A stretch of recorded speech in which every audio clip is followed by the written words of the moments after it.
Okurigirandagane yakoze urabembezi ba district Gina na Palm Constructors ebiro binabyo kweza kwikoma mu 2022 bakikirizana okombeka kashaga Masid School myezi 18 yonka konka hati nibarebe myezi ekahwayo kandi ishomero terikabire mbweni kurunogira ngo lyantonde district ninga kashaga Masab County na itwe Seed School yitu eshakaire hatenjura kuyakugwa hati bakama banje tekutitera okubana oreba agari yamazimedi isoko ziri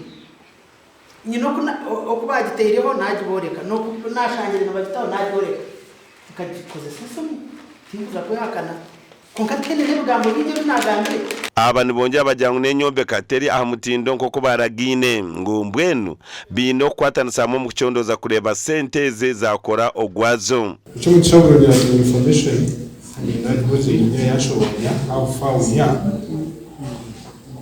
ikingo ndatukore especially office ya kao engineer na DO making sure mwakora diligence yifu ya side ya government turateka task iki namara yagamba ha cyamizi kigari yashanga mu rwo bari kutahamu nibwo tubire just recent tumaze kujya kukasinga serabo juka serabo waje kasingo ine kuchora shi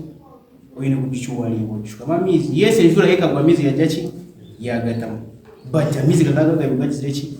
akagaga bigwali bitu ahabire kitensongo hakiri contract bajongezeho bundo bwire ahabwe nshonga stars muna zimwe nka oku engineer ari kushobora itunka head of works as the project manager we recommended extension of contract. Let the contract be extended. Hagwenzi ntwendemye amundo kwenza kuboreka nza ko ni explaining habwa ntwendemye yake birukucheze so to extending umwaka to extending amezi mukaga ni baraterezo umwaka gumwe na mezi mukaga tujyo muri ki mu contract ako umwaka gumwe no gwa intention abanda bombe cyane bagira ngo barabe bakiremira umurumo ngukonka hakiri hinde ekibakozireho also painted that framework. Then also they piled the hard core. Then after piling hard core, they cast one of the slab.